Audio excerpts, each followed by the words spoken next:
All right, guys. So I have a question for you. All right. What's your favorite retro video game? How retro? As retro as you want it to be. Like all the way back to pre-Atari, or are we talking like Whatever you played. Nintendo Wii? I don't think the Wii classifies as retro. Well, it depends. I mean, I guess you're right. There's too many new things coming out. It's about the time I stopped. so here's the thing, right? Is my parents had their Atari from like when they were younger, whatever. I vaguely remember playing that. But our neighbor got a Nintendo when it first came out, and I was always dying to play Duck Hunt. That was like my game, and they were always like, I don't want to play Duck Hunt. That's all you So want to play. that's all I wanted to play because I didn't have it. I didn't have any of the games. I remember I got a Nintendo 64. The first game that came with it was Wave Runner 64. Yeah. Incredibly underrated game. That game was great. hard. Yeah. It was a fun one. And then I think I went right into the Marios. Got like Super Mario and 64. Mario Kart. Yeah, the 64. And just. Well, what was your favorite game you played in school? Did you guys play any games in school? Like computer games or just games in general? Either one. I just got a Nintendo 64 for Christmas, and I'm back, essentially about to have a kid, reliving all my favorite moments as a kid. Time has gone flat, and it's just the infinite regress of until Flat I circle. die. No. We had a game called Millionware, which is like this great quiz game that no one that I ever know has ever heard of it again. It was like Jeopardy, but better. It was just all these random questions. Obviously, Carmen Sandiego out the wazoo. Oregon Trail. Oh, yeah. Oregon Trail. I can't tell you how many times I died on the trail. I'm dying all day. So here's my question. Yes, I loved that game. And how do you pronounce it? Oregon Trail. Oregon Trail? Okay. Oregon. Oregon? Now I'm Oregon. Oregon. I don't know that. Oregon Trail? Like an internal organ, but the state instead? I was also a fan of Number Munchers.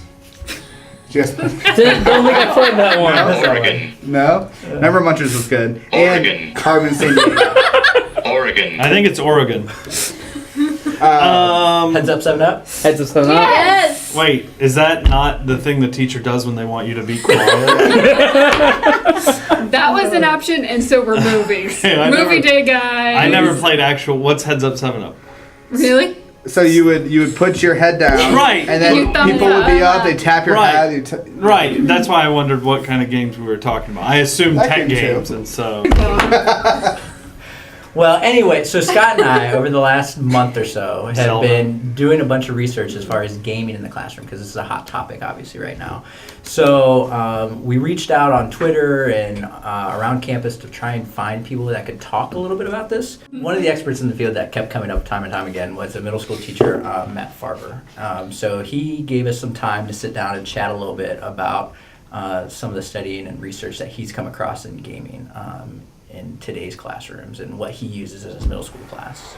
I'm Matthew Farber. I'm a middle school social studies teacher. I teach 6th and 7th grade social studies, so, boots on the ground. I'm a doctoral student in educational technology leadership. I'm in that times where I'm awaiting dissertation committee feedback, so no pressure. Good luck. Purgatory, right? I also teach at the college level. I teach business and professional writing at Rutgers University part-time, and I also teach technology and social studies at New Jersey City University, where I am adjunct professor. I am a co-host of Game-Based Learning Radio for the BAM Radio Network, which is an online podcast. I'm a blogger for Edutopia, so I have a monthly or so blog about game-based learning. I wrote the book Gamify Your Classroom, a field guide to game-based learning. Pretty involved, lots of different projects. So yeah, I'm busy. Yeah, after that, I think that's all the time we have for this interview, so thank you. Yeah. Oh, thanks. Have a great night. So you're very involved, right? You do a lot of things, which is pretty impressive. We just kind of want to just look at some of these basic things. So how would you describe, gamification, or is it any different than game-based learning in your classroom? Yeah. So I've been thinking about this a lot, right? Or as well, you're academics, right? Thinking about thinking. Right. Right. So okay. So there are lots of definitions of game-based learning, gamification, and that sort of thing, and games too. And they're all competing and not exact definitions. A definition I like for game-based learning is a series of meaningful choices. And I also like that the structures create constraints that create creativity in a classroom, and also the structure create conditions for playfulness, not just getting the right answer, but play. And that's a big part, the play that happens within a game. So that's where I like to see the conversation of gamification. I use games as and in my research have seen this too early on, that game-based learning in the classroom is not just like educational technology in a classroom where it's supporting a curriculum. And that's what gamification can be, with badges, with quests, with the structures and feedback mechanisms that games have, level design. So it starts off, it's quite Vygotskian, it starts off scaffolding, right? And you start off easier and it gets more and more difficult. And then the boss level challenges you to apply all of your skills and keep trying. It shouldn't be easy until you finally break through. That's a good point. So in looking with, if you're a teacher and you've said things need to be kind of integrated, you've said they need to be, I guess, student-centered in so many words. What are some first steps you would tell a teacher to do if they want to do this sort of thing in their classroom? What would you say they need to focus on first? What students want to do, student feedback, play, actually.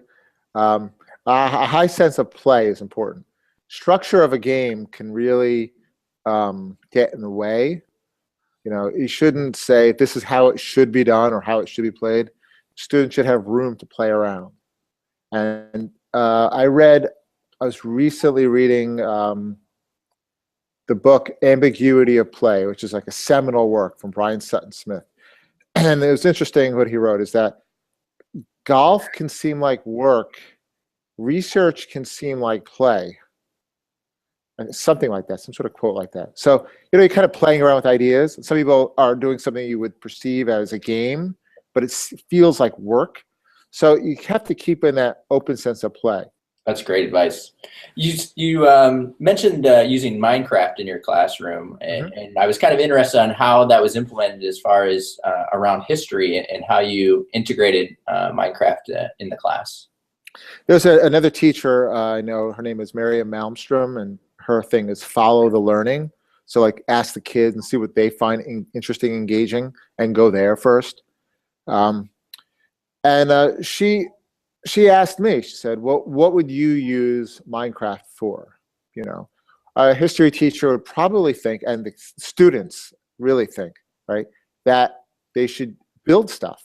I should build Fort Ticonderoga. I should build, Fort Necessity for the French and Indian War.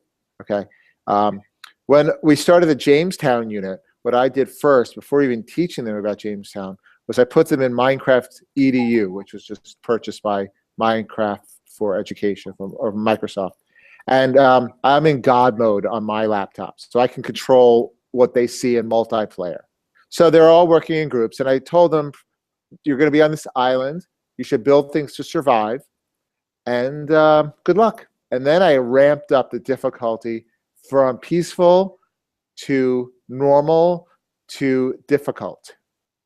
Anybody that was not in an enclosure basically was attacked by a creeper and died in the game. You get respawned.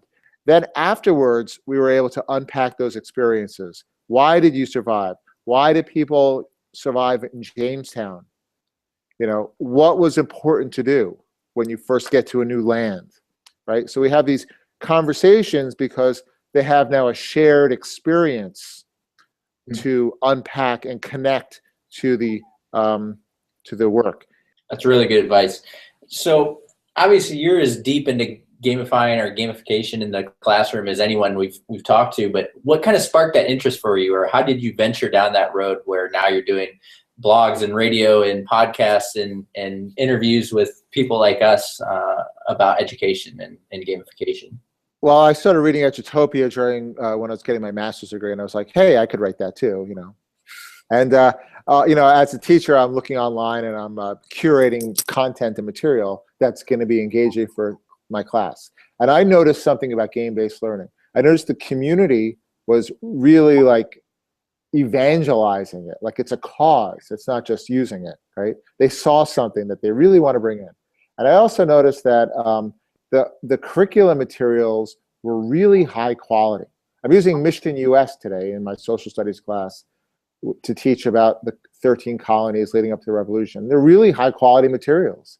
You're interacting with Phyllis Wheatley and colonial Boston, and there's a lot of role play that goes on. You don't seem to get that in a lot of online lesson plans. So I started curating a lot, and I realized that maybe I should start writing about it and sharing what I find. My book basically puts everything into one house and explains what to look for in a game also. So yeah, that's really what brought me down the road. And you can see the student engagement, and also it helps with learner equity. So the games will adapt to the person, to the learner, and also the learner will adapt to the game. A couple more real quick questions for you. Where do you see gamification going in the next 4, 5, 6 years in education, especially with technologies that are emerging now? Good question. I'm not sure. They took it out of the new media consortium, but I don't think they really took it out. There was a lot of like, oh wow, it's not in there anymore, right? But then they have like digital badging and micro credentials still in there. So it's still there. It's just called different things. Yeah, I see it still here. I mean, it's still in. It's everywhere. It's ubiquitous on everything. I put Amazon Prime on our Xbox One to watch TV. And I unlocked an achievement. Achievement unlocked, it said, for installing Amazon Instant. I'm not even, I wasn't even literally playing a video game, right? So, yeah, I got a pat on the back for that. Like I'm going to share that out or something, right? So it's everywhere, right? It's, it's in Fitbit, it's in Starbucks, it's all around us. And I don't think it's a negative, it's a nice positive. I see it staying around, sure. I like the idea of micro credentials. I don't think it's going to replace something, though. For teaching, there are teachers that use badging for professional development. I know Laura Fleming does in New Jersey here. Lucas Gillispie does. So you can get badges, which is, you get certifications anyway when you go to professional development, show those hours. So I see it around. I don't know if I see it replacing what's already around. I just see it in the mix or becoming integrated. Very cool. Well, Matthew, thank you so much for your time. I know you're a very, very busy man. Absolutely. So we'll let you get back to the important things of educating the future of America.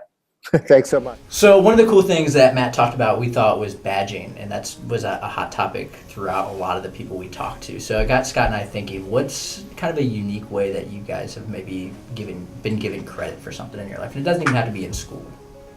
We did those the badges that we did internally, kind of like here's a badge for completing something, and you can what was that site, Scott? Credly, yeah, and so you could just give achievements and kind of kudos to your team and to your friends and whatever. And I thought that was kind of cool. Similar with like all those app bases where it's like you experience something and then you get a badge for it. They've got various like food and beverage sites like that I think that's where you kind of like, oh, I've got to go to this spot to get the next badge. And I think that incentive program to get something always helps, because it translates back to, I think, what modern video games are with like Xbox and things, where you get achievement badges for how long you've played, for what you've played, for how far you've achieved. So it just brings that back into context. I was in Boy Scouts for a while. Yes. A long time, actually. And still in it. I look really good in the uniform. But Wilderness survival was one of my coolest ones. That was one I would like share with people like on a date. Hey, I have wilderness survival. Like if something crazy happens, I'm prepared, right? Or orienteering merit badge I have, you know. Yeah. Citizenship in the nation. Like there are a lot of merit badges. I have 21 of them, right? Because that's what you need to be an Eagle Scout. I just totally dropped them. Eagle Scout, fellas.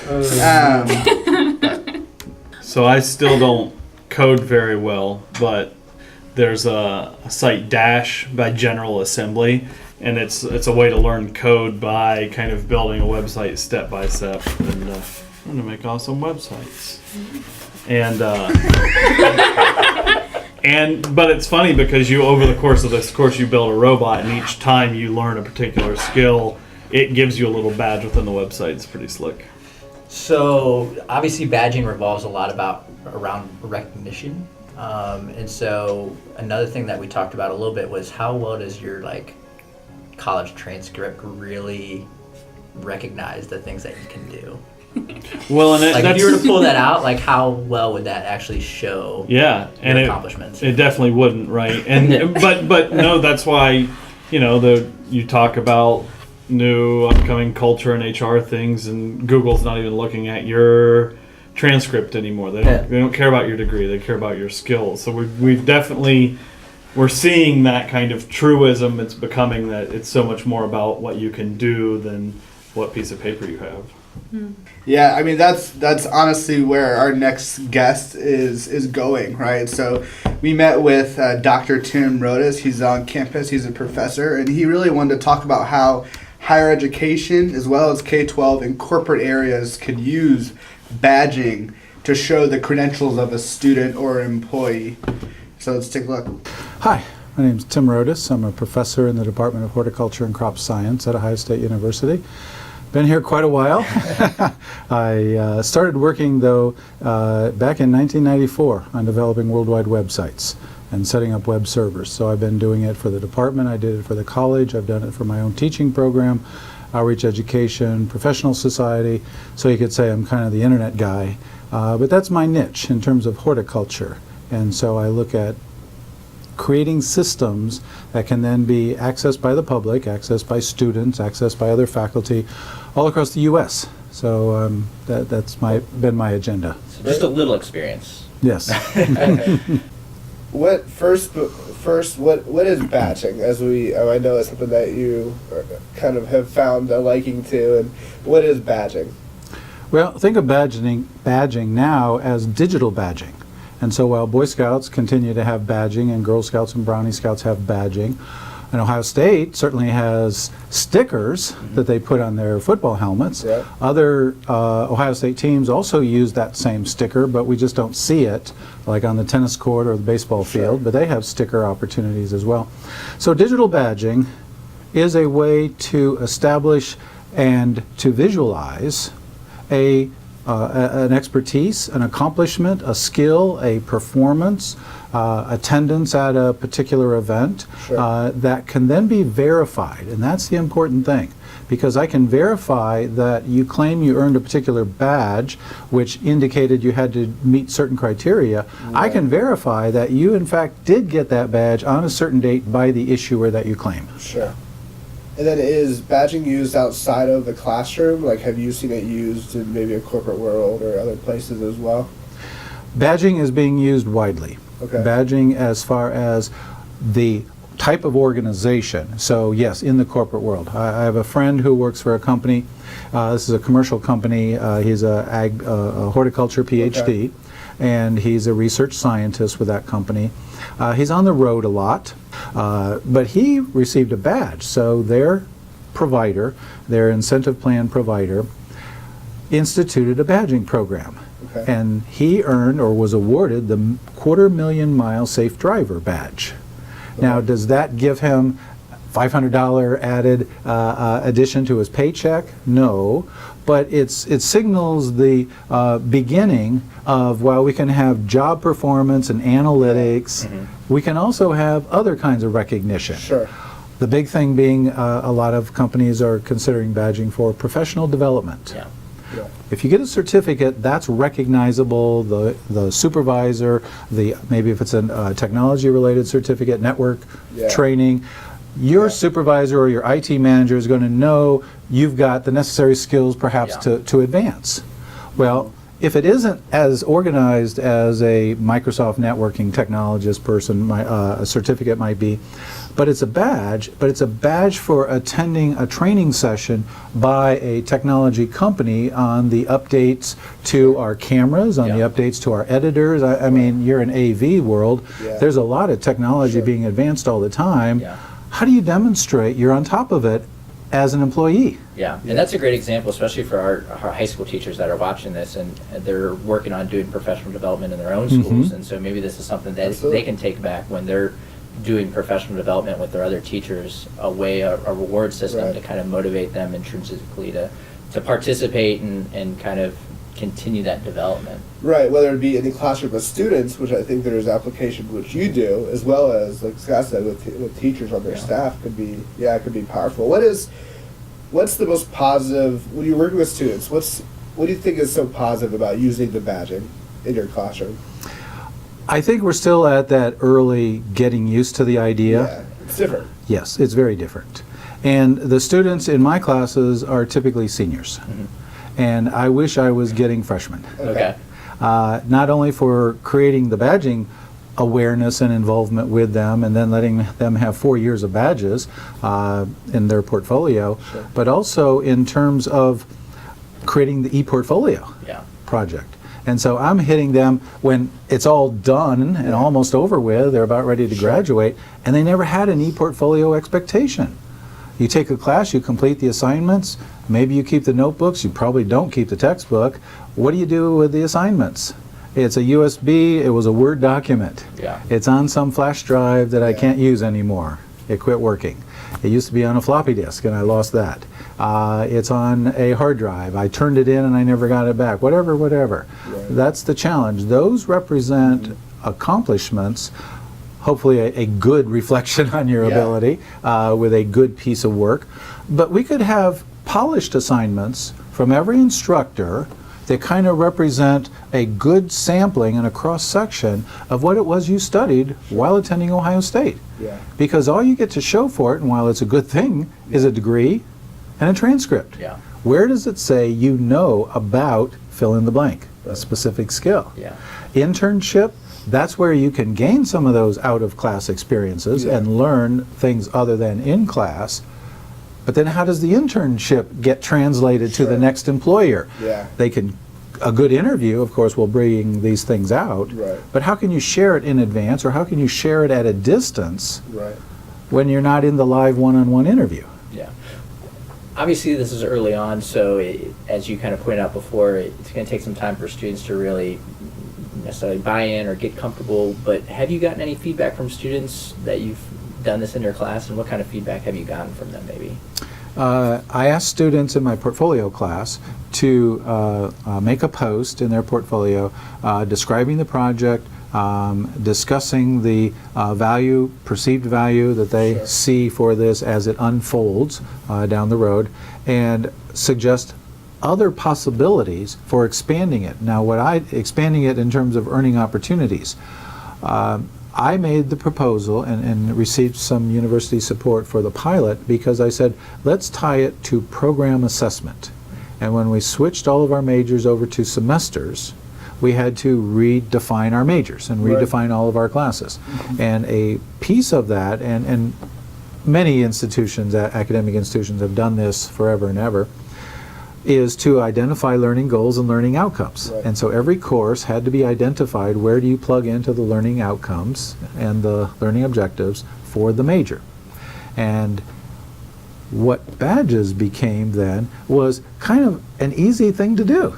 You know, wherever we have a learning outcome and a criteria, a graded assignment that we are submitting up the chain of command for program assessment, what percent of how well are we doing at meeting our goals and objectives, that's program assessment. But nothing came over to the student side.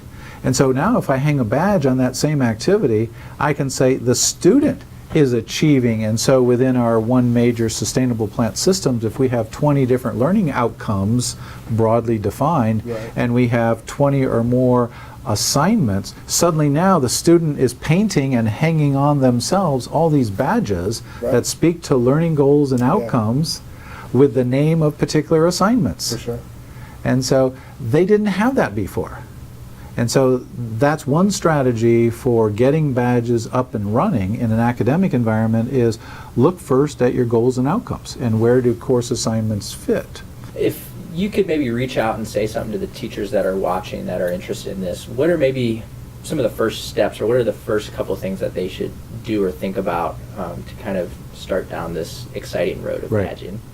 I have 2 web addresses where I've collected bibliography citations, direct online links, as well as some of our own project definition.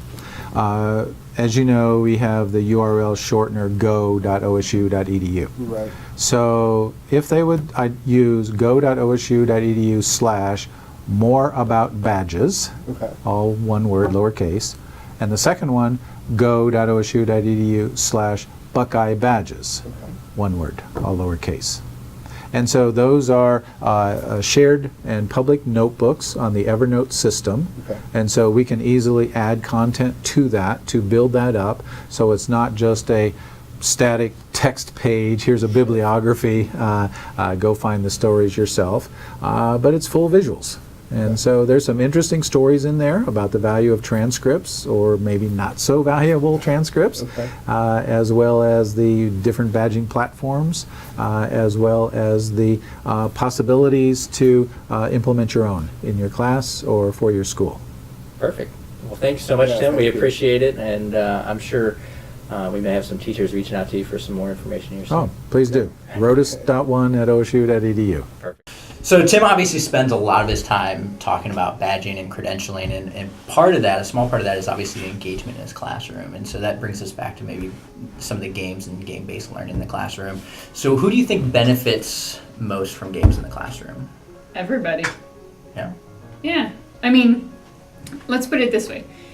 The students are going to be more engaged if there's any kind of gaming. Teachers have to set it up so that it's not, on the front end, setting up something new, so it's going to be like more work intensive. But if they set it up correctly, the point is for them to do less work and for the students to do more work. So if they don't plan that in, then yes, it's going to be more work for them, so it's not going to be as fun. But if they set it up right, then it's going to be more entertaining for them, because why can't they play the game too? Does that resonate for you? I'm not motivated to play games, actually. Why not? No frills. That's so funny. Why is it funny? Thrills, no thrills. So why aren't you motivated to play games? I don't want this to be on camera. All right. How's this? Well, no. I mean, I can explain myself, but Well, please don't put it in there. No, it's all live. This is all being done live. So It's there's live no streamed. It's like Times Square right now. This is the PD right now. The teachers are all watching. They're all logged in. I changed that newsletter. I gave them that link. They're ready to go. So I do think there's sometimes there can be competition. Yeah. It's generally social. Yeah. Generally, if it's individual, you're at least increasing in skill as you go along. Okay, I agree with the competition thing. I can get into that. So if I'm playing a game and somebody else is playing the same game, I want the better score. We see it. So, well, obviously Tim touched on that a little bit and really focused more on badging. But another person we interviewed really spun that badging in his professional development for the districts that he's working in. He's really working on gearing that towards the professional development he's doing.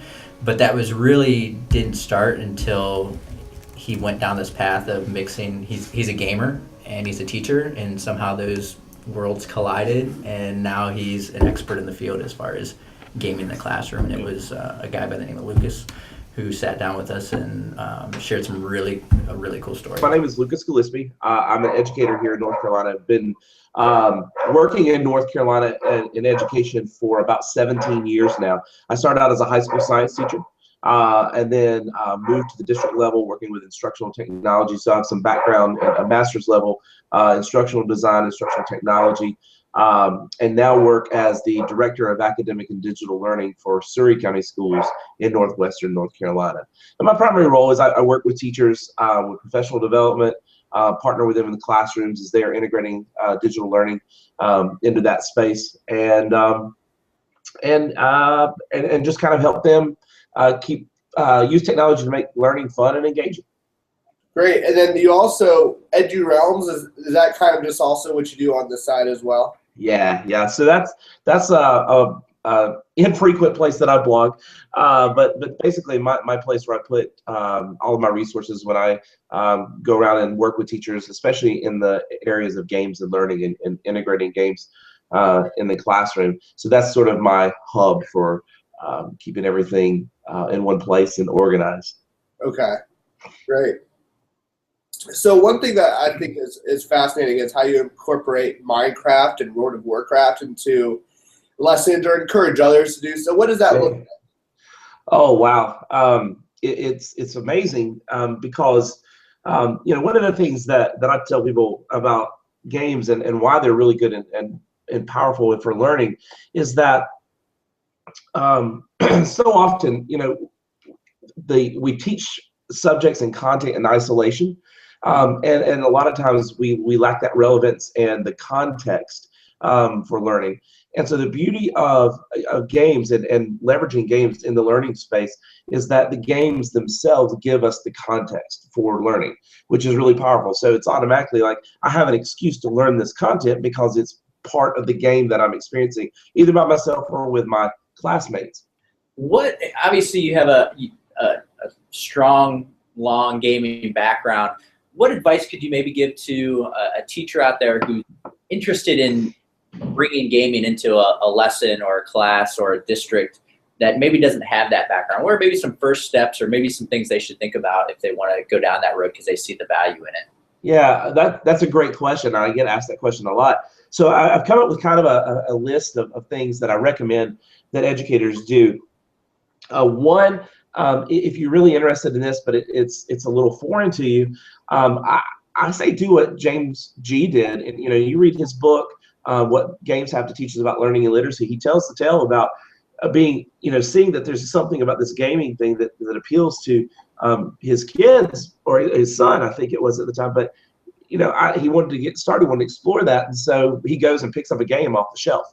And when you do that, do what I call it putting your teacher lenses on. Look at, play the game and enjoy it, but at the same time, look at it through the lens of pedagogy and think like, okay, this game has to teach me something because we're way beyond Pac-Man these days. They're incredible. Games are incredibly complex, and you don't just start out knowing how to do everything. World of Warcraft is a perfect example and something that when I was studying instructional design, this light bulb came onto me. I was like, oh my gosh, I'm studying all these great theories about the instructional design process, yet these game developers have it down. They've nailed it because they know that they give you a little bit of information, a little skill, let you go master that skill. Once you've mastered it, they ramp up the challenge, and at the same time, they give you new skills. And so I tell teachers, just get a game and think about it through the lens of learning. Think about it from the content perspective or about how that game teaches you, and try to think what that translates to in the classroom. And so that's one thing. Get your administration, once you're kind of ready to move on, talk to your administration and initiate, what the goals are. And then get your IT staff involved. If it's going to be certain, like World of Warcraft, probably going to need the IT staff involved because there's going to be some filter firewall type stuff you're going to have to navigate. And then your students are your primary resource. You've got all this brilliance in your classroom. These, all this untapped potential sitting in front of you if you're a teacher, and bring them on board and let them take some ownership and guide that process too, and you'll be amazed. Great. And what is Epic Academy that I saw on your website? So that's my new experiment. So Epic Academy is a program that I've started here in Surrey County Schools, where we're attempting to gamify professional development and use a model called quest-based learning with teachers. So it's fully online. Teachers come into the system. It's very game-like in its design and uses and kind of co-ops a lot of terminology and stuff from the game world. But teacher players embark on quests, and these quests are like mini chunked lessons that build upon each, build in complexity one after the other. And so, for example, my favorite, one of my favorite ones, we have a series of quests that are all about Twitter and leveraging Twitter for professional learning and building your professional learning network. And so it starts off basic. It starts off about what is Twitter, an introduction, and then you begin to use Twitter for search and research. And then you buy in more with the next quest. You create your account. You go connect to other educators in the next quest, and then ultimately your sort of culminating quest is to participate as an active participant in a Twitter chat around a particular topic. Once teachers have gone through, they share artifacts and evidences of each of these steps along the way or reflections. They unlock a badge, a Twitter badge that we as the district certify as that they have done these sort of things and that we issue them that badge. And then they can go and choose other quests. So it's been really awesome to watch how teachers are navigating that space, and it's sort of anytime, anywhere, anytime, PD for them. And they seem the feedback's been really good so far. So we're expanding it now. I've actually brought teachers in to start creating new quests. So now I'm bringing them in to create the new PD. So they're creating the PD that their colleagues will participate in. So we're adding in badges for all of the Google Apps stuff that we're using. We're a Google Apps district. We've got apps for quests for augmented reality that one of the teachers is developing for us. Coding, Skype in the classroom. It's awesome. So it's really cool. And so we're actually tying in. Not only do they get the badge and the ability to show off that, but they also get CEUs based off of their experience points that they accrue in the system.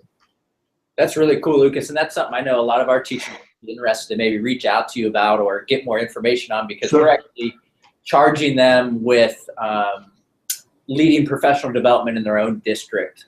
So the things that we're teaching them, we want them to go out and lead professional development, and that's something they may be interested in kind of motivating their staff or their team with. So as you continue to develop that, keep us in the loop, and we'll do. Let us know how we can maybe get involved in that. Yeah, I'd love to. I'd love to share. So we can have that conversation as well. And like any of your teachers, tap me as a resource, and I'm more than willing to share everything we've learned so far, and ups and downs and do's and don'ts and that sort of thing. That's great. Well, thank you very much, Lucas. Enjoy your snow day out there, and relax as you can. Oh, I'm gonna this will be some gaming time. So this is great. All right, we'll see you, buddy. All right, take care, guys. As you can see, Lucas is doing some cool things with his district as well, with gaming with teachers that he's kind of helped and shown them different resources that he has. And so it's a great way to motivate students as well as teachers. So using both gaming and badging. Here's my question for you. How do you game life? Like, what are things that you do in life that kind of game it yourself? Maybe it's definitely not a video game unless you make video games, but what are things in life you do that you make a game out of? I don't know if I game anything so much as try to make it social, which is an aspect of gaming, but that's not necessarily making it a game. Well, I think the way we do our health plan at OSU is a really good example of that, and it's been, by and large, from what I can tell, very effective, which is in order to get off the HMO and get the good health plan, you have to do stuff that is in line with preventative care, which we know we need, and of course all the statistics kind of forecast what that'll look like if we don't, at least for the health of our community. So I think that's one way. But sorry, I know I'm monopolizing the time, but I think anytime let's say you set a goal at your house and write it down and put it on your wall or inside your locker or anything like that, you've already taken the element of identifying the objective or the mission, and it's in a place where you see it. And I think that's one thing that games do, is just take whatever those aspects of our lives are and kind of make them explicit and say, here, go do this. When we see it everywhere, like how many people have have a Fitbit that Yep. constantly motivates them to get up, or Apple Watch or whatever it may be. Like, it seems like there's little games built into so many things now, and even just apps on our phone that reward us for the most ridiculous things, like opening the app in general like 5 days in a row. Yeah, there's like that. There's Congratulations. Leaf on the Prius. Yep, and there's like the movie. There's like a movie app where like I forget what cinema it is, but like if you set it and then you don't touch your phone throughout the movie, like do not you disturb, get you get rewards What? for at the theater. Yeah, you can get like a free small popcorn the next time you attend, or But I something gotta like read that. ahead and make sure there's nothing scary about to happen. You can't do that. Spoiler alert. You can't. Yeah, or even so to-do lists, right? I think to-do lists are a great way to kind of a lot of people do to kind of gamify their life, or maybe trying to get your inbox to zero. Like That's- that is a game, right? That Never win that is a game. That's challenge. never. It's a twisted game. It's a hard game. It is. That's exactly If what you Chris make enough Isaac was singing folders, about. you can totally win that game. Easy for you to say. Yeah. So, do you guys know anyone currently playing games in their classroom? I know obviously know a lot of teachers. I know Chris McNutt Mhm. at Global Impact STEM does it. I know Sal at Mhm. Kinston. He tries to gamify little pieces or whatever. I'm trying to think.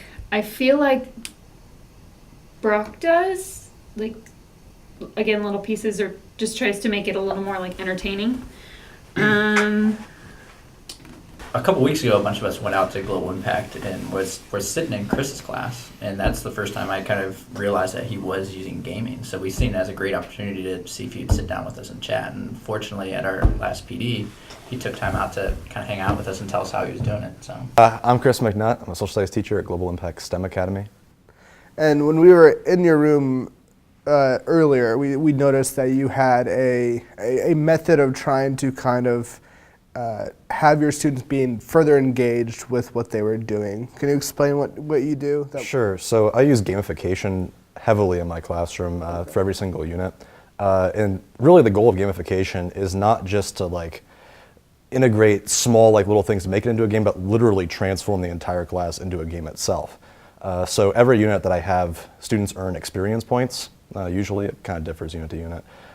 Just like it was like a role-playing game, like back in like the 80s or 90s. And in the App Store today, which our students are playing for sure. Yeah, so I mean, it connects back to what they hearken that's fun. So like the basis behind this is kind of like, why would I play a game on the iPhone where I'm like an air traffic controller? And it's like something that's not fun at all. But yeah, I feel like I'm rewarded for doing it. What if we took that same exact idea and applied it to something that was a little bit more academic, and I would enjoy what I'm learning? So the basis behind this is that if I can make as many classes as possible into something that's fun to play and where I get instantaneous feedback that's positive, I'll enjoy the class a lot better. So what does that look like as a student? So how do they earn these experience points? So in my first unit, it's very basic just to introduce the concept. They earn basically 100 experience points for every assignment that they complete, so it's very easy to keep track of. And as they earn those experience points, there's a little table that they have, depending on what class they pick, and they earn different incentives for doing so. So it's just very streamlined. And then as we go on, it gets more and more complicated. Like for example, in a later unit, they have guilds, and their points are averaged across their entire guild to encourage them to collaborate. Because if our points are, shared, I need to make sure that you're doing the work as well. And then there's like a leaderboard, and there's like different stuff like that. And how do you keep track of all these points? What's your system? Usually I just use Google Forms, or just Google in general. So it's real time, and they can see it after you update it. How often do you update? Probably weekly. It isn't really that hard because I grade it based on completion and effort, so it's nothing too crazy. Because the goal isn't to see if they're understanding everything for this, it's more, are you trying and doing just over and over again, which is just like a game and how it works. Typically you repeat the exact same thing over and over again until you get it correct, so it's mastery based. So what do the students, besides being on top of a leaderboard that you talked about, what do they get out of those experience points? So I like to mix it up with a bunch of different kind of crazy stuff. It can be anywhere from just like extra credit on a test, but I also like things like talking with another student during the test and asking for advice, cheating off another student. People really like that one. I like that one a lot. You could do like ask the audience type stuff. I did one where it wasn't the class-based one, but it was later on where they all took the test as an entire group, like as a team, and based on how many assignments on average were completed, there were whole class rewards, like hints like hidden in the classroom, literally, or things like you can take your questions up to me and ask me if that's right and that kind of stuff, and then checking it with the whole class.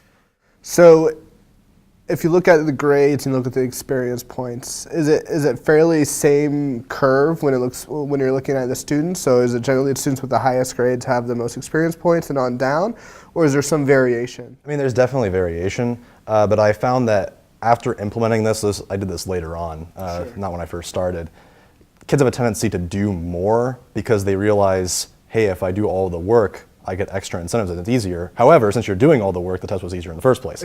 So it's just kind of like a hidden way of disguising, this is what you should be doing anyway. To encourage them to work more and work harder. Yeah.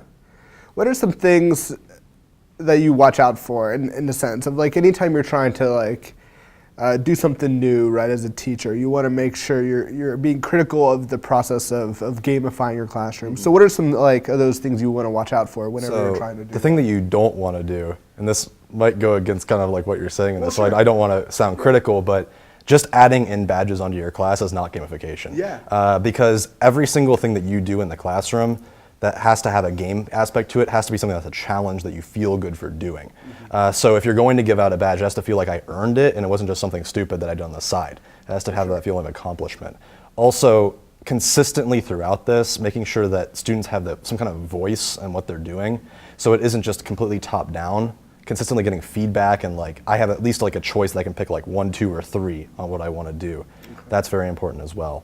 Also, the biggest thing out of all of this, even past like the XP points or anything like that, is literally making the classes into a game.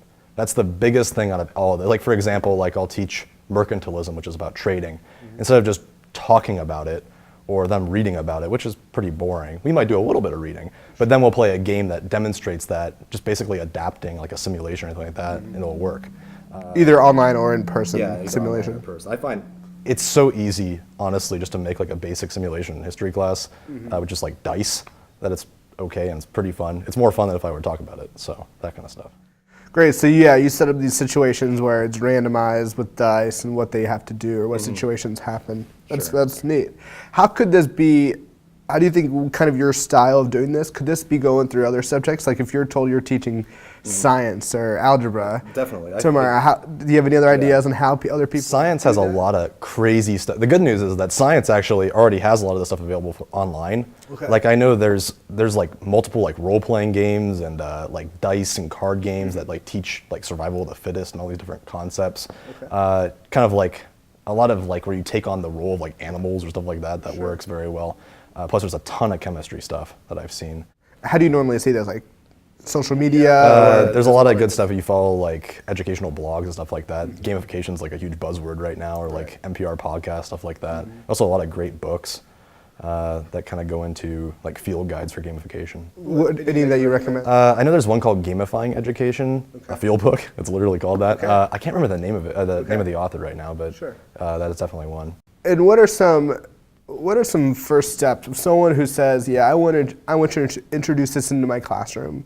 And you've already said it needs to kind of be all in, but still, it could still start with a small bit of all in, right? Sure, So what would you suggest for someone who just wants to get into this? Or other teachers at your school to say, hey, I want to do something like this too. Sure. What would you recommend? I would recommend not starting with the basic things. I wouldn't start with badges. I wouldn't start with experience points. Those things are systems focused. Those are things that would take place over the whole course of the whole year. That's like a huge development. I would just take a lesson that you think is super boring, or you think the kids will find super boring, and try to find your best way to make a game out of it. Like look back at like things that you've played or some kind of simulation or some kind of idea where you give them a challenge or some kind of focus-based activity and make it fun for them. I think challenges, you might think game, you might think like video game, like right off, but literally just giving them like, if it's biology in there, trying to figure out like why an organism survives, like literally just put them in the place of the organism, like how are you going to survive, and give them a bunch of situations.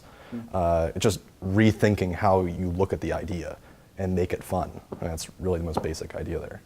To engage the students so that they're not seeing it as just reading a book or whatever, but they're actually, they want to get into that. They want to win. They want to make it competitive or make it cooperative, make it some kind of thing where I feel like I'm actually having fun doing it, which sounds so foreign in education, to actually have fun while you're learning, but I think that should be a primary goal. I want to have fun in the classroom. And if I do, I might remember that information better, which makes me more academic in general. Thank you, Chris. Yeah, thanks for your time. So I think Chris made some good points of not using games just to game, not just using them because they are games, right? But he used them to motivate his students and engage them in his class. And so, but I want you to think about that when you think of different topics that you learn, because we often use games to help us learn topics. So what was the hardest topic you ever studied in school? Astronomy. What made astronomy hard? I have no idea. It was so hard she didn't learn any of it. It's true. Any other tough topics? It doesn't have to be a whole class. Maybe it can just be a section of a class. I mean, I think like calculus for me was pretty hard when I took that in high school, and I remember struggling and being pretty solid at all math forms up until then, and then it was like, what? And so I know that struggle, and there was never, I think, in this case, having something that would be a relatable function would have definitely helped, and probably stuck today, because could have been that, could have been a science professor, professor, I don't know what those are called. See? Can't even be one if I don't know what they're called. Sure. I could have been a teacher. Right. You know what? I took a coding class, and it was an online course, and the instructor actually had us go to a badging gamification website in order to learn. Mm-hmm. And the website, to me, was so terrible because it didn't actually explain anything. So I didn't get any of the badges. So I was just like, forget this. Like, can you help me with this? Like, I called up some of my friends, and then we worked on it together because, like, they knew what they were doing. So obviously they were trying to gamify it? It was trying. It was, yeah. So our next guest, actually, Adam Gordon, works for Indomino Games. And they are working really hard to take challenging topics such as calculus or neuroscience and create games and engaging games around those. So he was able to kind of pull the curtain back for us and tell us their kind of structure on what they think about and what goes into the development of those games to make them both engaging but ultimately effective. My name's Adam Gordon. I am the Director of Educational Outreach at a startup in Minneapolis called Andamio Games. Andamio is Spanish for scaffold, and we kind of hang our hat on scaffolded games to engage kids in STEM subjects. And so why games? Well, for us, we are, there's a couple of reasons. One, it's what students are more and more used to now, this way of interacting in the world through games. And we like, in particular about games, taking it out of the pass-fail mode and moving into a world where repeated attempts and failures are actually part of the deal. That working until you win or get the answer or solve the problem is the mode of learning, rather than if I try this, I'm going to fail, and so I'm going to give up. So it's really trying to change that paradigm. And I guess the other piece of it for us is we've got a very strong collaborative piece. And we feel like putting students in a collaborative mode makes that peer learning possible. And when they are in a collaborative mode in a game, it takes away some of the unnecessary competition that can kind of squelch certain students. And what we found is students who are kind of reticent or quiet actually come to life when they're put in this new kind of problem-solving mode, as opposed to achieve and score mode. Yeah, I mean, achieve and pass or fail mode. So, so that's why games for us. Great. So I saw iNeuron. Do you have more games than that, or just more that are coming? Yep. So in addition to iNeuron, and we're actually well into, right now we're doing classroom testing on iNeuron version 2, which is about 5 times the content as what's on the App Store right now, and kind of completely redesigned. We just won an NSF grant in November and just started it to build a game to teach cell respiration. And so we're going at it from the perspective of photosynthesis, both at the cell level, but also then bringing that over to global systems, connecting to that, what's going on in the world. And we also will be releasing probably this quarter a game to teach the basics of electrical engineering. And we partnered with a local museum called the Bakken Museum to create a curriculum that will scaffold students up on the basics of electrical engineering. So. Wow. Well, if you need any beta testers, let us know. I'm sure we have some teachers that would love to help you guys out and get your stuff in the classroom. Well, we do need beta testers, and we think we've figured out an interesting way to get it in the hands of teachers outside of classrooms, but that's the first step. You know, we just find that that's an easier first step to just, because they're going to be maybe not the end user, but they have to implement it. And so we try to include teachers very early on in the process before we actually say, hey, let's put this in a classroom. We try to get feedback and development help and ideas from them early. And then we say, all right, now will you try this with your kids? Because we know how precious that time is, and it's just hard to. So, but I'm going to take you up on that. Scott, I really am. You've kind of skimmed on this a little bit, but what does that kind of process for you guys look like as far as kind of gamifying a subject area or a topic or a classroom? And I know that's probably a pretty broad question, but maybe give us some background on that. So what the process looks like for us is, first, we look at the difficult problem, and we actually go at it from what are the typical misconceptions that get perpetrated around an idea. And we look at, well, what is the moment that creates that misconception, and can we get in there and address that through scaffolding in a game? So we start to build a big outline, a big framework for lesson planning. Okay, what do we want to teach generally? And then within that, what are the key points? So once we have kind of an outline, then we look at that lesson plan and we say, what parts of this lesson lend themselves to the kind of interactions that can happen in a collaborative game using mobile devices? So it's not everything. So part of our game is just scaffolding that's in a tablet form. It's, we're not trying to replicate a textbook per se, but there is some information that just has to get in. So if I'm going to play the neuroscience game, I have to understand how electricity passes through a neuron, and that it turns into a chemical at the synapse, and those kind of things. So some of that has to be just disseminated, through good scaffolding.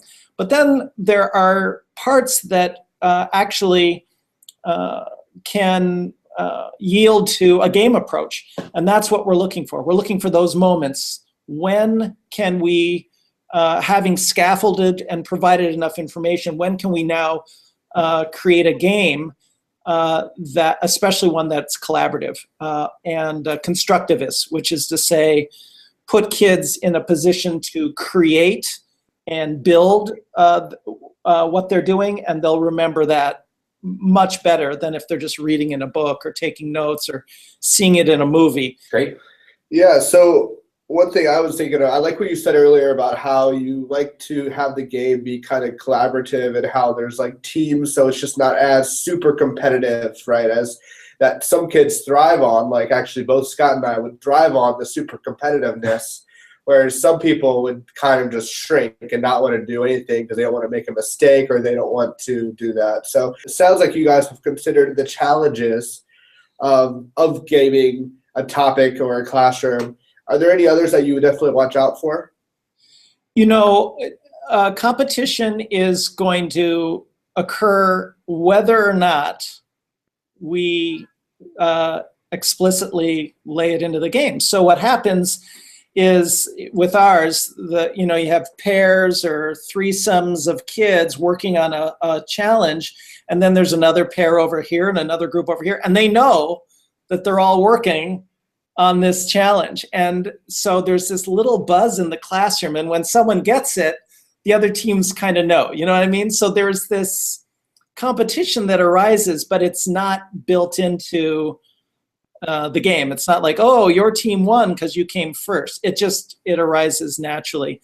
You know, what motivates someone to keep moving through information when it's not World of Warcraft or when it's not Candy Crush, or you know what I mean? So we're actually trying to get kids to move through material that is complicated. They might say dry. They might, you know, how do we motivate them through? So there's that individual piece, and part of that is just points.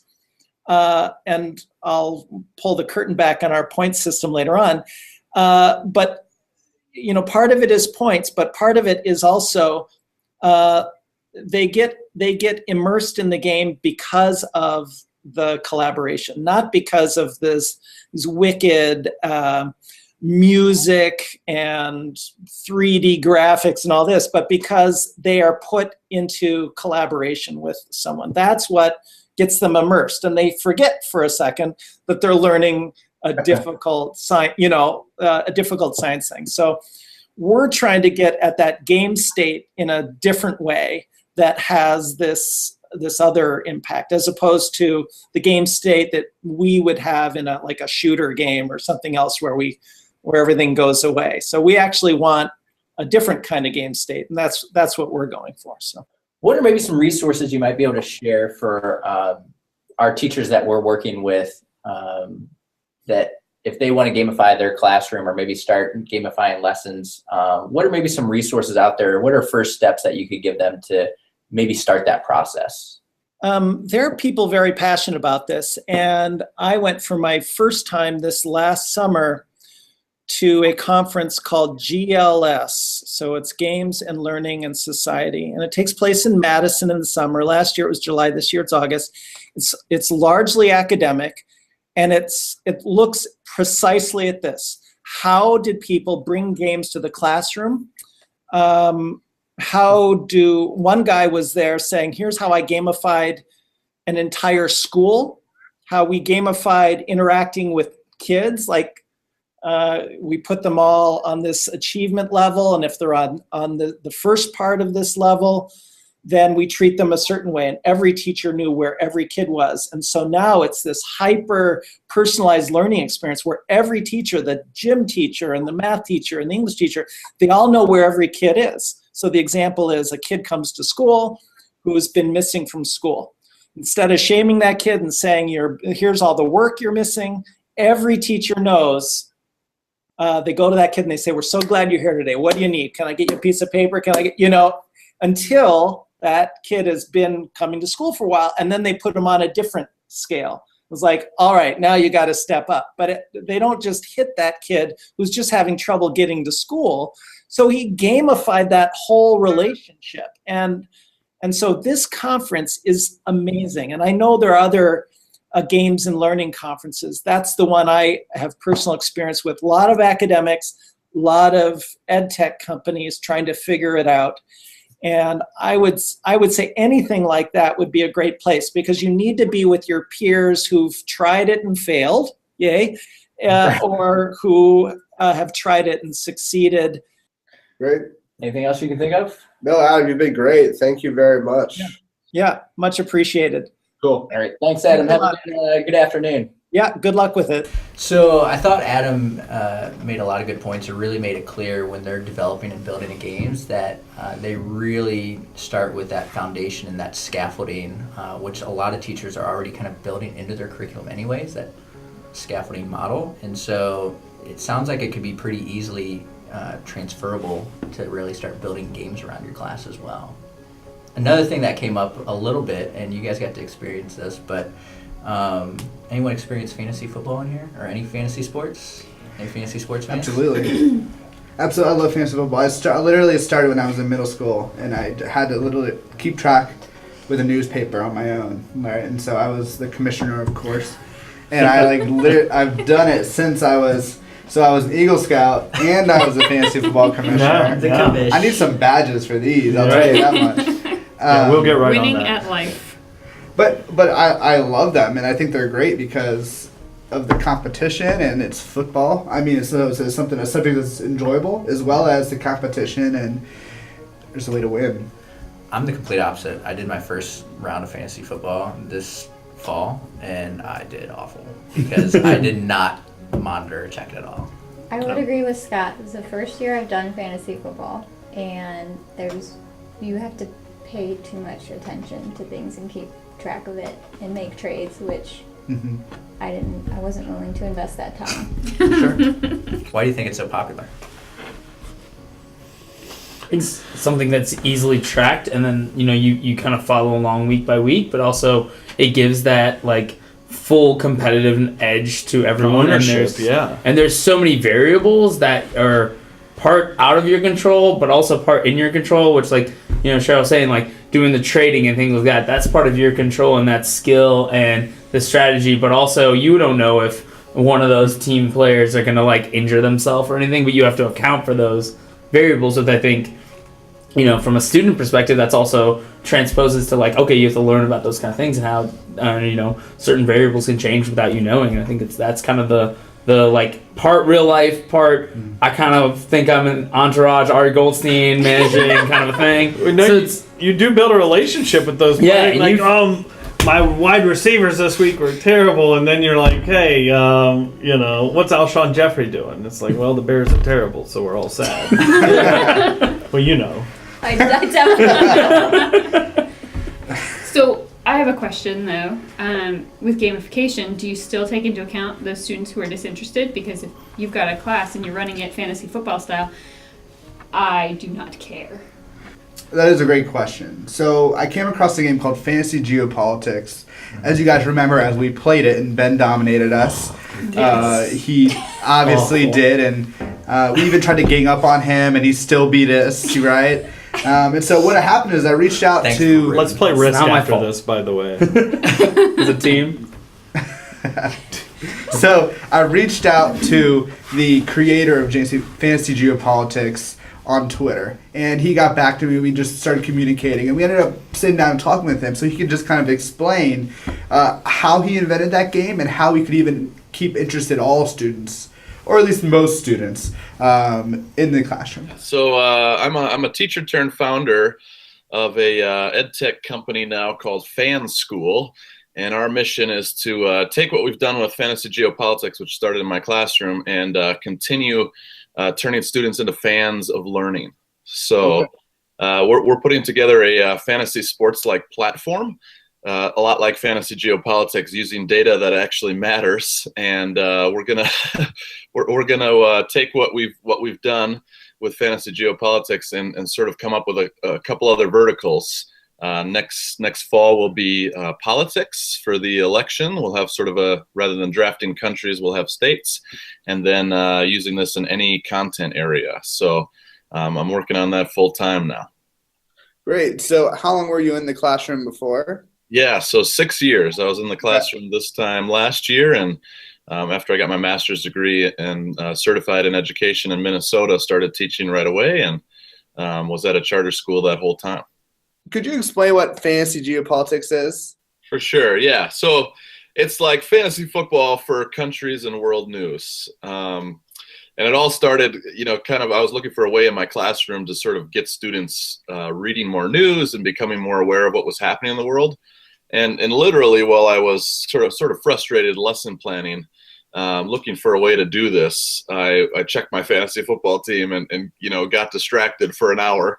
And I realized I was researching and learning and reading a ton of stuff. And I thought, why doesn't this exist for countries or world news or data that matters? So started at my classroom.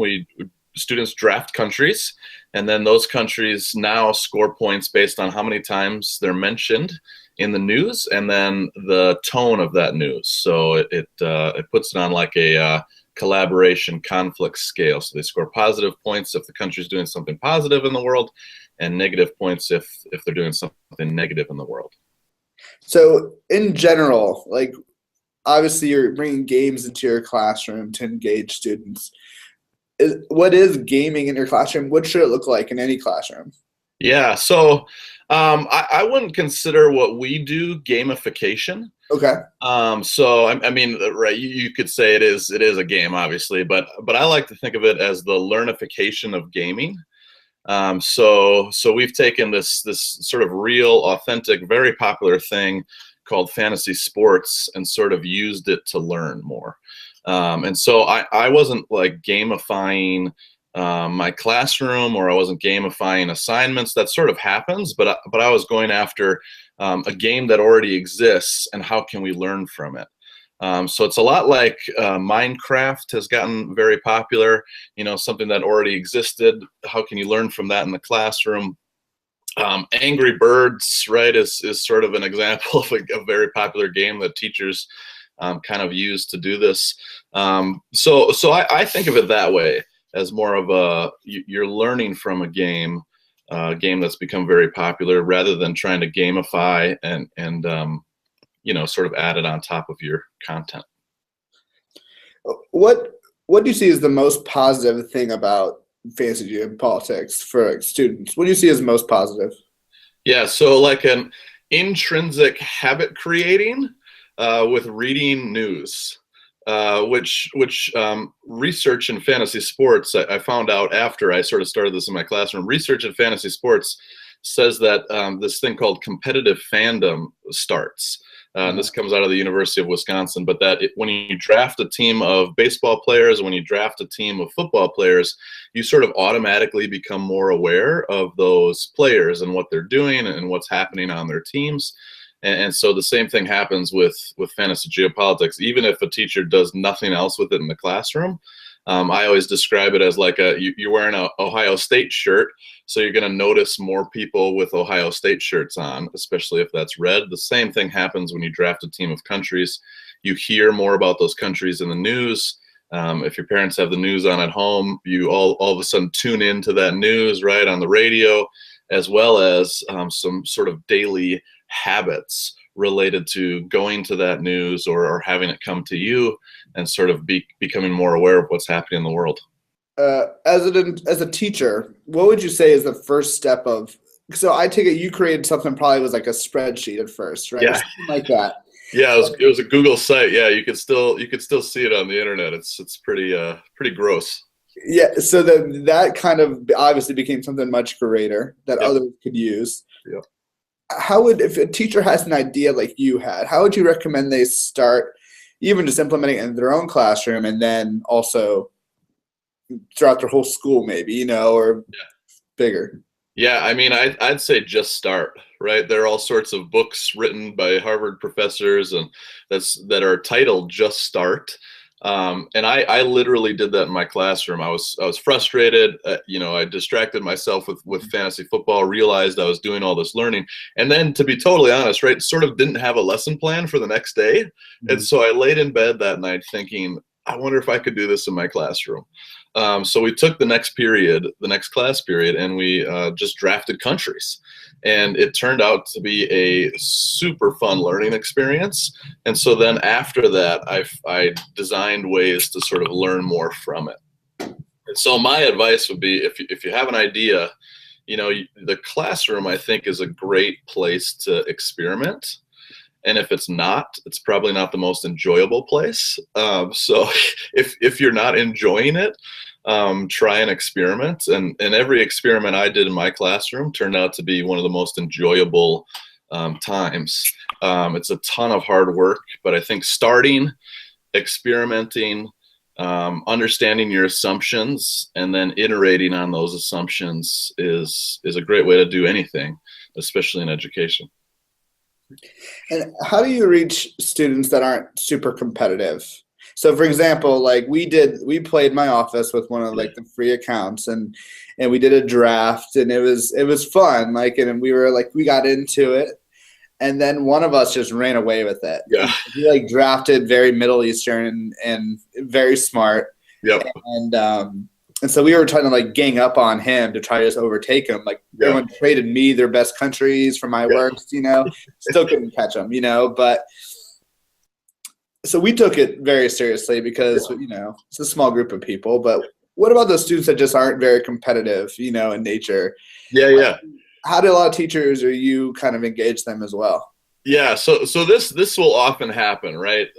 Students who are most aware will often draft really well, and then the students who aren't really aware and draft like Djibouti because it sounds funny, just get crushed, right? And so one of the things that I did in my classroom was like use this as an example of real life stuff, right? The more you're aware, the more you're prepared, the more you're going to compete better, and the more you're probably going to become successful. And I know that's not always how it works, but the game at the very least provided like a more fun, sort of efficient and simpler way to get at that life skill. And also, like, a lot of teachers who don't really know how to set up a draft well, which is the case a lot, sort of realize pretty quick that will happen, and sort of reset scores or have another draft, a few weeks afterward. And then they sort of figure it out and think like, how can I prepare students to make this as competitive as possible? And then it gets really fun, right? So the first time is, I always tell teachers, like, it's probably going to fail, right? This is an experiment. Have some fun with it. Just be aware that this is probably going to happen, and then use it in your next draft to do a little bit better. I always had this problem in my classroom, even when I was like a pro with it. So I called them like the bottom fifth, right? I didn't like tell this to their face. We weren't talking about like grades or anything, but there was always like a small group of students who would get crushed, because they were, drafted countries that nobody knew about. And I eventually sort of just said like, hey, you guys always get smoked in this game. Like, are you learning anything? Like, are you getting anything out of it? And I'll never forget, like, one of my most disengaged students said like, yeah, it's really hard for me to win. But he said, I get why I'm losing, and I know how to pronounce Kiribati, which I never would have known about, and I sort of learned a little bit about that country, and they always tell me like they enjoy the class experience even when they're losing, and no matter what happens, they always learn a little bit more. So I started in my classroom, and then we're sort of building on this stuff, giving students in the bottom ways to sort of get their score up. So I don't know if you noticed when you were playing, teachers can adjust their scores or like add or subtract points. So we started doing some, for instance, the first 5 minutes of class, it was like show the fantasy scores, and then we did like a geography challenge. And so it was very lightweight little stuff to sort of have someone in the bottom challenge somebody at the top, and then get more points or lose points from the top.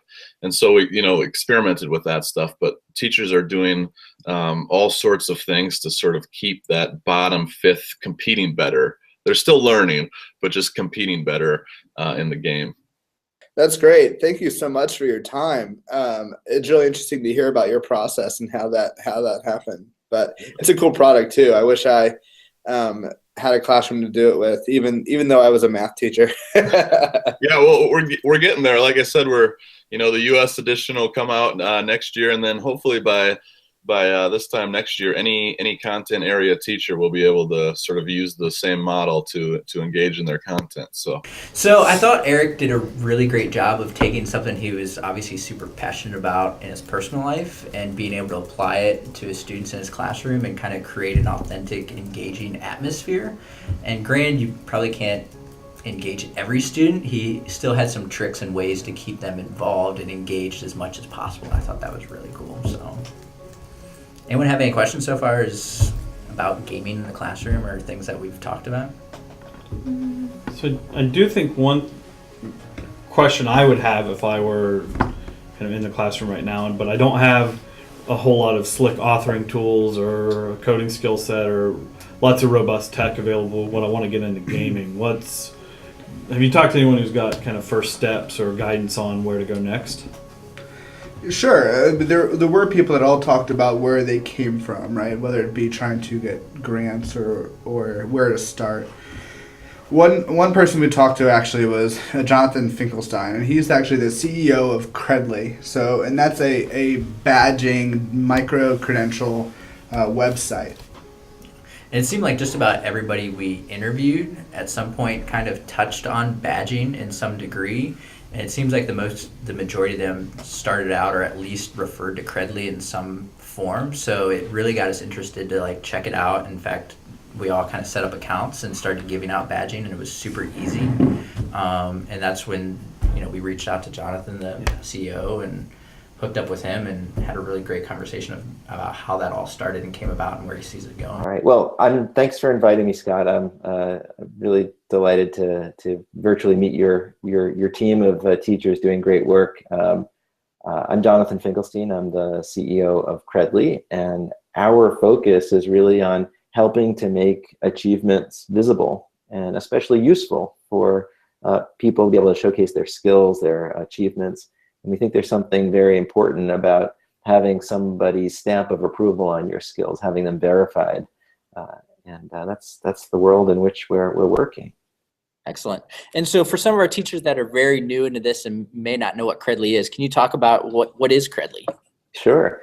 So Credly is a way for you to recognize skills, competencies, achievements for your students or for your peers or colleagues. We help you issue a digital credential. You can kind of think of it, one really easy way of thinking of it is, imagine the kind of information that you might see appear on a paper certificate, an old-fashioned paper certificate. That conveys a sense of information about what somebody has done or earned, and it tells you a little bit about who issued it and on what date it was issued. The digital version of that is much more powerful and much more portable. It includes the ability to dig in much deeper to that data. It can connect to evidence and artifacts of what somebody learned. It can be portable in a way that a piece of paper hanging on your wall or on your refrigerator is not. And it can even precede you into other environments, much like your resume or your profile on a professional job site can be submitted to someone. So too can a profile that lists your credentials or your verified achievements. Very cool. And so this, I'm not sure how long this story is or how it all came about, but how did Credly get started? Where did this all come from? Well, I guess you could ultimately trace it back to my days in the crib, but no, I won't go that far back. But I am the son of two New York City public school teachers and was always steeped in the culture of what it meant to assess learning, both from the angle of being a student like everybody else, but also watching my parents grade papers and come up with assignments and ways of not only encouraging and engaging learners, but knowing how to properly recognize them when they met those goals. So this is something that resonated with all of us, and we wanted to find a way to address this. Absolutely, that's great. So what are maybe some of the biggest challenges for whether it's teachers or administrators or even Credly faces when it comes to this badging kind of world that you guys are creating? I think the biggest challenge might be one of understanding the possible, right? That to some extent we all know what badges are, and I think that's one of the reasons badges have caught on in a lot of ways is because it's for most people the concept means something. They either associate it with scouting, which I think is a good association. Some people say, oh, well, for adults that sounds too juvenile, and I say, well, have you looked at what the badges can be for scouts? They're like really important life skills, like being able to survive in the wilderness. Like, what could be more important than that? So the fact that somebody who earns a badge might be a juvenile, it doesn't make the badges juvenile. But so I do think there's mixed perceptions about what badges can be. For some, they can represent marking someone's motivation or involvement. For others, they can represent someone who spent 4 years being certified in accounting or in learning programming skills. It just like that paper certificate I mentioned, the phrase "it's worth the paper it's printed on." Well, a badge and a piece of paper can represent vastly different kinds of things. We need to. It does force a mindfulness about what you as a teacher, what you as a school district, what you as an organization, or as a state, even a country, value when you decide to certify or verify somebody's skills. We have to really say, well, what is it that is resume worthy? What is it that is worthy in this context, in this moment? So there's a thoughtfulness about creating a badge system that helps people understand what it's all about. So I guess I'm actually conflating a few answers to the question. One would be the importance of being thoughtful, but not at the expense of not starting and getting going. And two, what is the great promise of having a skill that's verified that you own as a learner, that you can carry with you even outside of your classroom and outside of your graduation and into the workplace and beyond.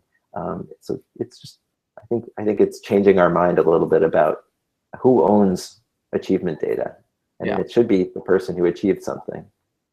And so for maybe some of our teachers that are interested in getting started with badging, what are maybe some of the first steps, or what are some good advice you could say to start them down that path where they wouldn't become maybe too overwhelmed with it? That's a great question. So I think first think about, are you a recipient in this story? Are you somebody who should be earning verification of your skills and a badge earner? And if so, should you be talking to your district or your fellow teachers about how to bring badges into, let's say, a professional development program? That's one good way to start is, well, if I were an earner of badges, what would I want? What would make me feel good? What would be useful to me to have recognized of my skills? So that's one place to start. It's certainly a good way of building some steam or a culture around recognition. And we do see a lot of faculty and professional developments begin this way. If you were going to be an issuer of digital badges or credentials, you can say, well, who's my audience? Is it my all of my classes, a particular group of students? Am I responsible for an after-school program or a club where there isn't recognition on the report card or on the transcript? Maybe I should start with places where we're just absent of recognition. We see schools who are doing that, who are using extracurricular or non-cognitive skills as a really good place to start. And then you can say, well, do I want the walls of the universe to be the walls of my classroom? Or do I want to team up with a few other teachers or make this a school or district-wide effort so that the badges are recognized in a wider and wider set of spheres? But I think look about, what's your universe? What are you in a unique position to assess? And how can you gradually build added value for those badges or credentials so that the student, whoever's earning it, starts to say, hey, wait, a lot of people are going to know what this means. That has value. Do you have any, I'm going to put you on the spot a little bit, but do you have a story that may stick out in your mind over the last couple of years that you've heard of, maybe a success story that you'd love to share around badging and what Credly has maybe had an impact on? Sure. It's the fun part of what I do is seeing so many different walls kind of falling down between settings that used to be like very isolated. I think some of the things I'm most excited about, I'll start with one that's all the way on the kind of professional side of the spectrum, and then maybe we can talk about one in a like a K-12 setting. I think one of the things that I'm really excited about is, imagine this, a lot of the audience of people who are participating here today may have advanced degrees in teaching, such as a master's degree, and others may not. There are a lot of people who are working today who know a lot more than the paper certificate on their wall actually gives them credit for, whether you have a master's degree or not. Working with a group in Australia right now that says, there's a whole bunch of people who just can't get past their current job because they know everything they need to know, but they learned it on the job and it wasn't on, they don't have that degree. And so Deakin University started this concept where you can just go to their website at Deakin Digital and you can pass an assessment in IT skills, things that relate to like leadership and problem solving and communication, the kinds of things that you normally would have gone back to school for to prove you had to earn your master's degree. Now you can just take these assessments, and when you've earned, let's say, 15 or 16 of them, you can trade them in for a master's degree. And to me, at like a fraction of the price and a fraction of the time, and clearly if you don't have the skills, then you can go take courses and there's ways to go. But why should you have to sit through learning you already know? So I think we're going to see a lot more stories about people trying to turn the credit for what they know into achievements that the world already recognizes, so people can not get stuck in places. Excellent. Well, Jonathan, I appreciate the time greatly. I know this is going to be a great resource for our teachers to kind of gather and pull from. So with that, thank you again. Scott, thank you for doing this. And one more quick note, we're happy to hear from anybody. So visit us. You can always drop me a note at jonathan@credly.com. If you visit support.credly.com, you'll find a link to ask questions, and our team will be happy to help you get started. If you need more suggestions, want to know where to get going, we can point you to some places. So reach out. Excellent. Thank you, Jonathan. Have a good evening. You too. Cheers. Yeah. I can imagine that you would do something like take the learning outcomes you have for a class and kind of bundle those as badges.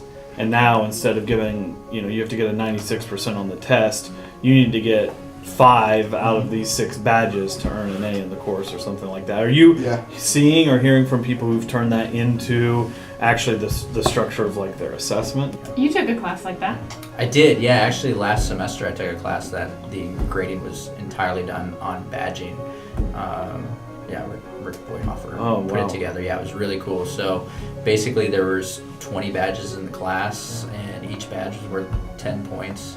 And so we had to meet or master certain criteria throughout that semester and apply to receive badges, and it worked really well. It was a pretty cool, engaging way to submit items and material and criteria to receive different badges, and I still have them on my Credly account today. So instead of like a typical rubric where it's like, say, a 5 scale, and you get 1, 2, 3, 4, 1, 2, 3, 4, or 5, because I can count. It was you either get the badge or you don't get the badge, but you have chances to redo and add to until you get the badge. Yep. So it was a pretty cool, interesting way, and I wasn't quite sure how it was going to go, but it seemed like the class really enjoyed it, and it was an interesting way to see even higher ed credentialing going here in the future. Hey everyone, hopefully you enjoyed the PD around gamification and badging this month. We wanted to take a couple minutes at the end here to wrap up the PD with our top 5 takeaways. That's right. First is when using gaming in the classroom, be sure to make it meaningful both for students and teachers. 2 is to treat all lessons like a beta test. That way you can get feedback from all students or teachers to help continually refine and improve your game-based lessons as well as any other lesson. Yeah. And 3 is to give the learners a voice. Many times your students will be the best asset in your classroom, so be sure to listen to their wants, needs, and ideas. And 4, when creating badges, be sure to base them around learning outcomes and skills rather than simple tasks. And lastly, you can find ways to make games in your classroom more meaningful and effective by really looking beyond the original context of the game itself for those little subtle teachable moments in content material. Hopefully you found this material useful for your classroom or your PD plan. If you want more information, be sure to check out the resources on our playlist or find more at go.osu.edu/CRO gaming.